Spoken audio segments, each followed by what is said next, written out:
UKLO 1 year masters. No IELTS required up to 5 years visa. High visa success rate.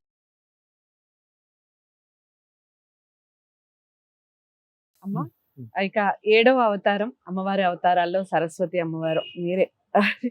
మీ సంపద అసలు అన్నిటికన్నా నా దృష్టిలో గొప్ప సంపద అంటే విజ్ఞానం, బుద్ధి కుశలత ఏదైనా కానీ విద్యాలక్ష్మణ్ ఉంది కదమ్మా.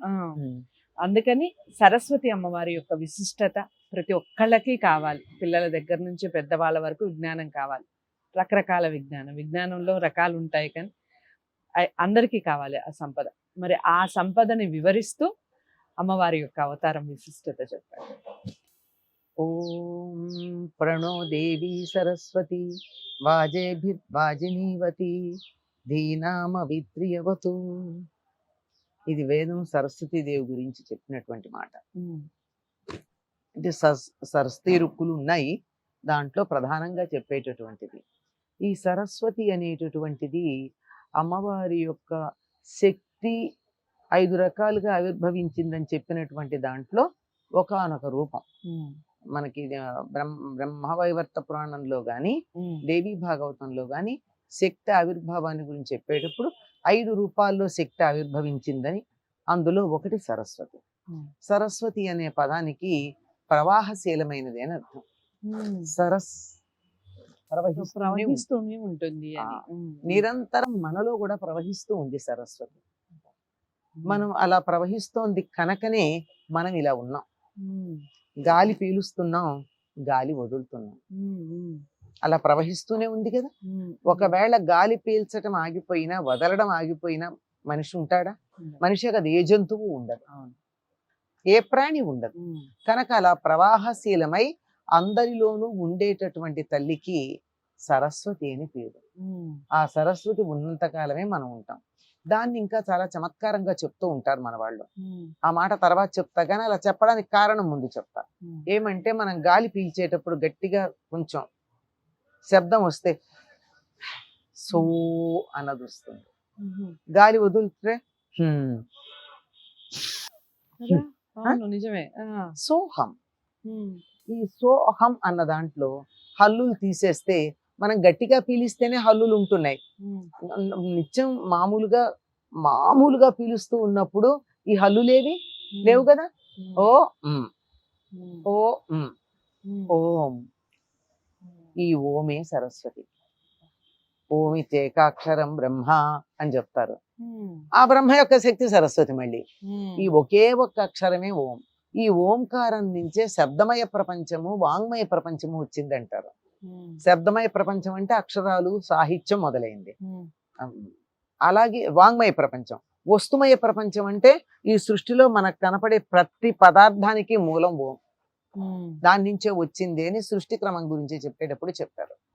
ఇందులో ఈ ఓం అనేటటువంటి సరస్వతి ఏదైతే ఉందో, ఇది స హ అనే 2 రెక్కల మీద నడుస్తోంది మనలో. అందుకే దాన్ని ఏమన్నారు? హంస అన్నారు. హంలో 0 తీసేసాం.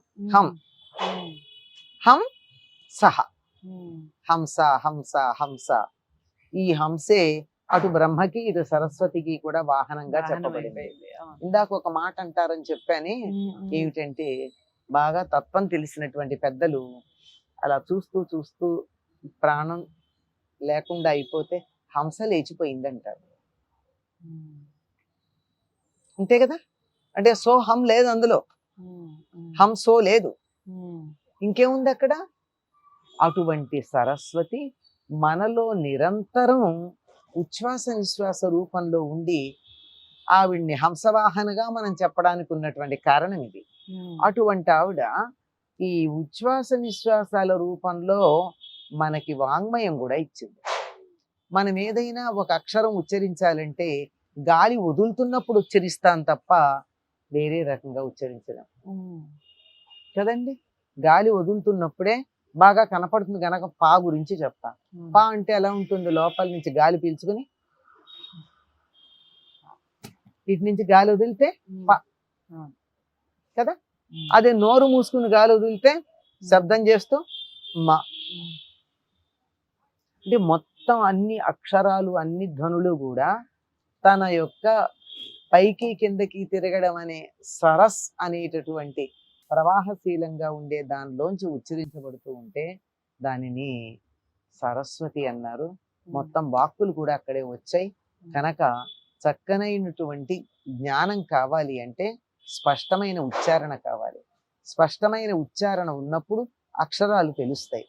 అందుకే ఆవిడ తన చేతిలో అక్షమాల ధరించింది అంటారు.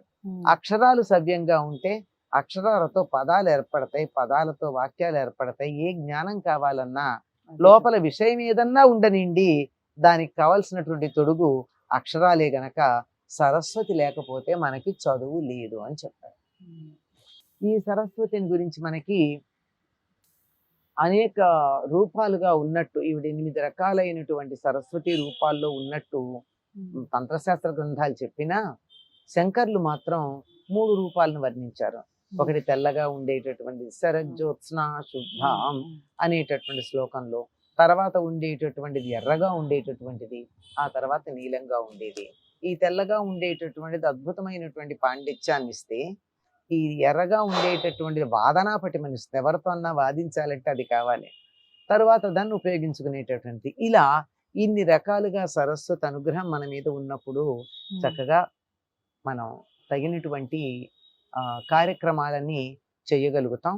5 రకాలైనటువంటి రూపాలలో శక్తి యొక్క అవతరణలో సరస్వతి ఒకటని చెప్పుకున్నాం కదా. ఈ సరస్వతి అనుగ్రహం గనక లేనట్టయితే ఏ రకమైనటువంటి పాండిత్యం గాని, సాహిత్య ప్రకర్ష గాని, వాదన పటిమ గాని ఏమీ రావు. ఆవిడ అనుగ్రహించినందువల్లే వ్యాస వాల్మీకాదులందరూ ఈనాడు మనకి పూజనీయులై ఉన్నారు సంస్కృతంలో. ఈ తెలుగులో చెప్పాలంటే చెప్పనక్కర్ల నన్నయాది కవులందరూ కూడా సరస్వతీదేవి అనుగ్రహం వల్ల మాత్రమే వారు రచనలు చేయగలిగారు.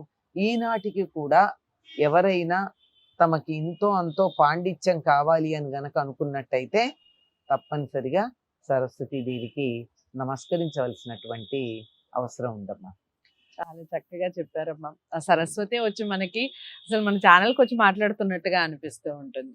మా మాటలు ప్రతి ఒక్కటి కూడా నేను ఇంతకు ముందు కూడా చెప్పాను, మళ్ళీ చెప్తున్నాను. అక్షర సత్యం తెలుసుకొని తెలిసిన విషయాన్నే చక్కగా వివరిస్తారు.